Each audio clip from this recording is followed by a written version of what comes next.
Hello, welcome back. So in my last tutorial we have seen how to create a database, and we create a database called automation DB, right? Database. So in this tutorial we'll see how to create table. So first, what is tables in database? A database most often contains one or more tables, usually lots of tables. You will see in database. Each table is defined by a name, like it should have a name for each and every table. Example, customer, order, those are the different tables name. So tables contains records, records with data. It means in a number of rows, and each and every rows there is data. So let's see how we can create empty table. First we'll create empty table, and after that we'll insert some data to those to that table, right? So here is the syntax. To create a table, we'll say create table, then table name, and after that we'll have to say each table what it does. So in a table you will have some column, so we have to say column 1, example column, whatever the name, column, then data type of that column, then column 2 data type, column 3 data type. So eventually we have to declare all the columns name and with the data type. So that's the way we're able to create an empty table. So here we're going to create a table for customer. Table name is customer, and after that we'll enter all those the columns in a table. Let's see, we can create here and make sure we're using our automation database, this one. Then we'll say create table. And also in a SQL, there is no problem about the uppercase, lowercase. It's not a case sensitive, so you can write uppercase, you can write lowercase, that's fine. So create table, and table name is customers, and then we have to enter. Let's put this one here, and we have to enter the columns name with the data type. So we have to columns name is like customer ID, customer ID,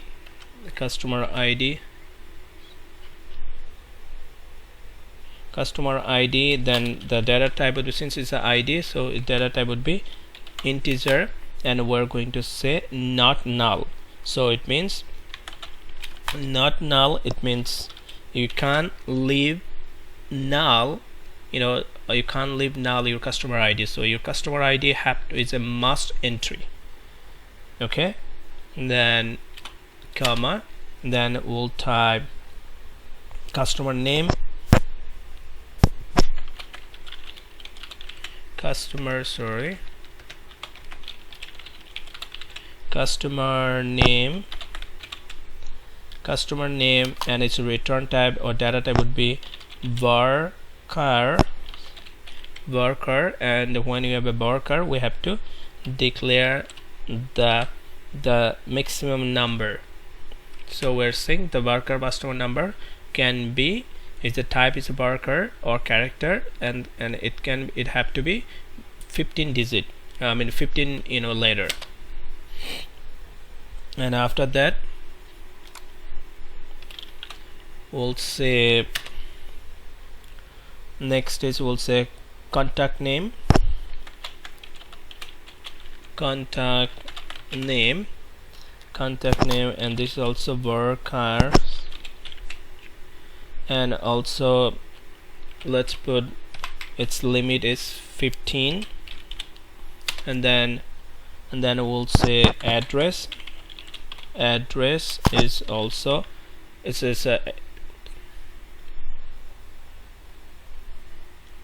address also is a varchar, right, or character, like it takes as a string. and then since address usually takes a little bit long word, so or later, so we'll say 255, and then sorry, what I did here, I put semicolon, so it should be just comma, not semicolon, comma, and then we'll say city. Also city is worker, worker, and we'll say city also 255. So worker can be max, I think 255, and then we'll say postal code. Postal code would be integer. So if your data type is integer, you don't have to declare. It's the max level. And then country,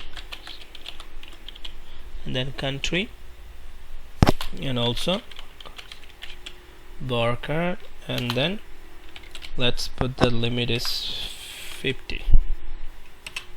Okay, and then it's done. We'll say let's put this one colon. Okay, so let's execute this part. You can see command completed successfully. So the table name customer has been created. Okay, if you want, you can see from here. Okay, we'll see later. So here, one thing in the node we can see, for it's a character or worker data types, we need to specify the maximum number of size. That's why you can see when you create an empty table with the column, the data type is worker, we declare the maximum number, what would be like 15 to 55. But if the data type is integer, like this one, postal code, not necessary to specify. Okay, so now it's let's talk about a little bit about the data types. Data types, it's car, we know it's then if it's a data type is car, we have to declare the size. It means fixed length character string, fixed length character size is specified in parentheses, max to 55 bytes. Worker, if it's a data type is worker, still we have to declare the size. So variable length character string, max size is specified in parentheses. Integer, integer is a whole number, not decimal, like it's from 0 to 9. Then date data type, if you have a date value. The number its size or date. The number value with the maximum number of digit of size total, with the maximum number of digits to the right of the decimal. Okay, if you want to know more, you can check on w3schools.com. Okay, next is we'll insert some data into that table we just created.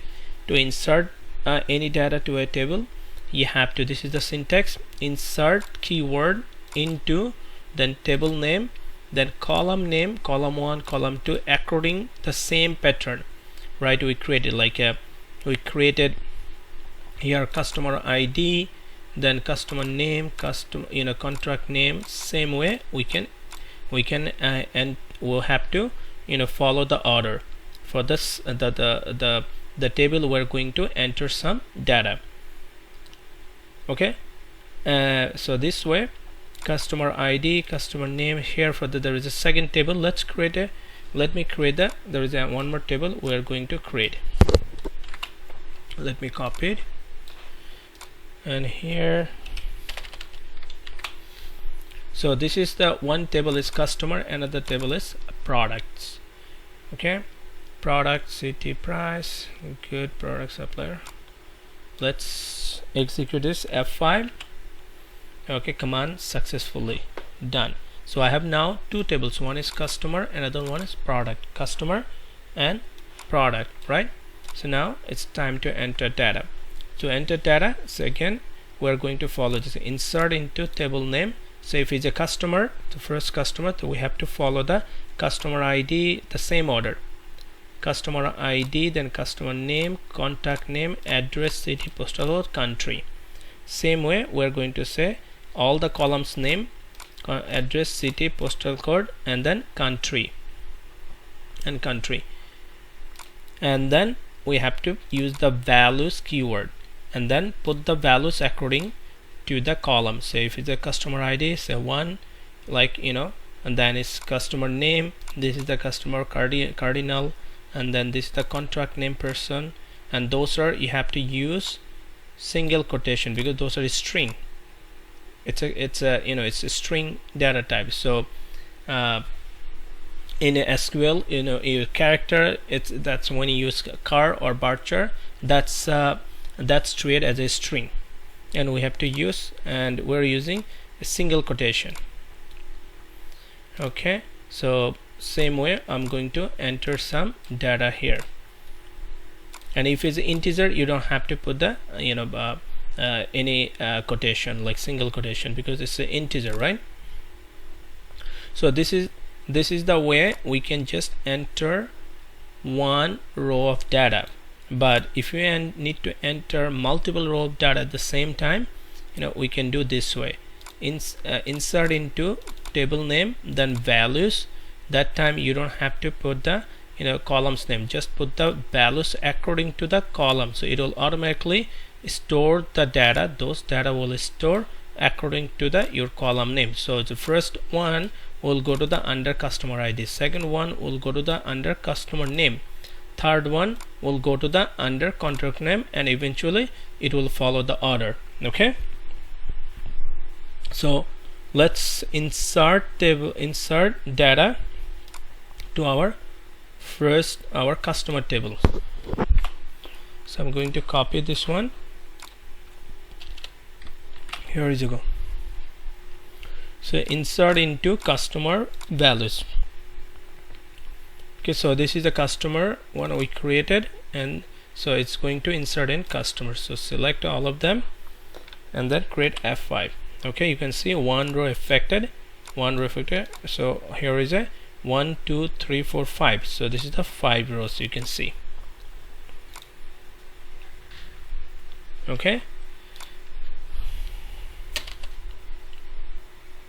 so you can see the tables, we can see that now the tables is like, is the table created or data got inserted or not. So we created the table name is customers, right? Customers. So we can see select Esther from table name, put the table name. Okay, just execute this one. You can see execute this one. You can see, here we go. You can see the customer ID, customer name, contract name, those are the column for this table, postal code, country, and you can see those are the data already created, right? Got insert. So as we insert data, for the first row you can see 1 Cardinal, Tom B, Sagas 21, and then 4006, 40, and Norway, and you can see next one is Canada, the third one is Mexico, Germany. Okay, so this is the way you can also verify that after you insert the data in a specific table. Okay, let's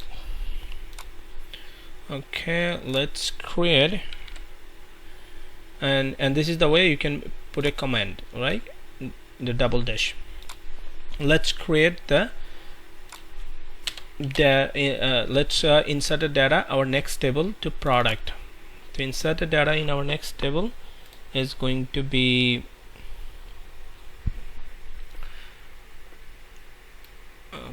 insert into products.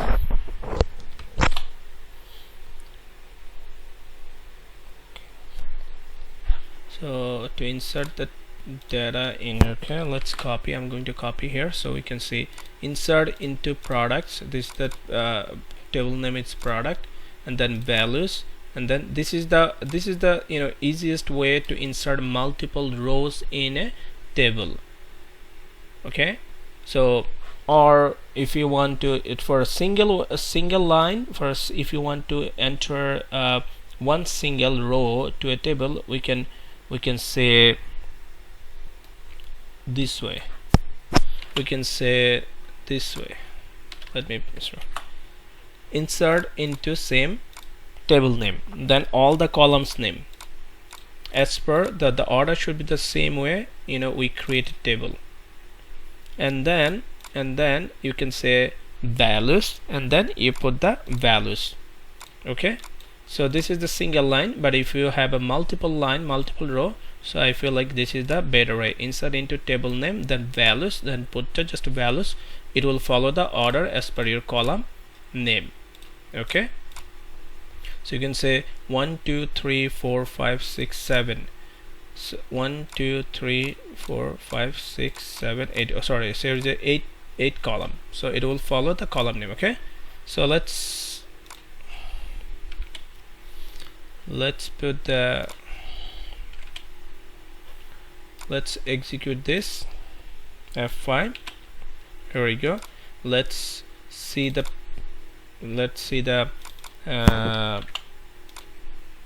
table.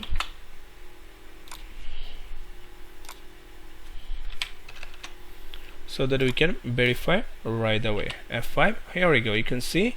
Okay, this is the products table, and it has all the 1 2 3 4 rows. So we enter 1 2 3 4 rows, and then all that is the first one is like the last price is 18 19 15 90 19 15 90. You can see. Okay, so this is the way we can insert data to a table. So we created two tables, and we insert data both tables. Okay, so next lesson we'll see that how we can use some select statement, okay, based on this table. So we have now two tables, and both tables have a data. Okay, so thank you so much, and stay tuned and watch the next tutorial.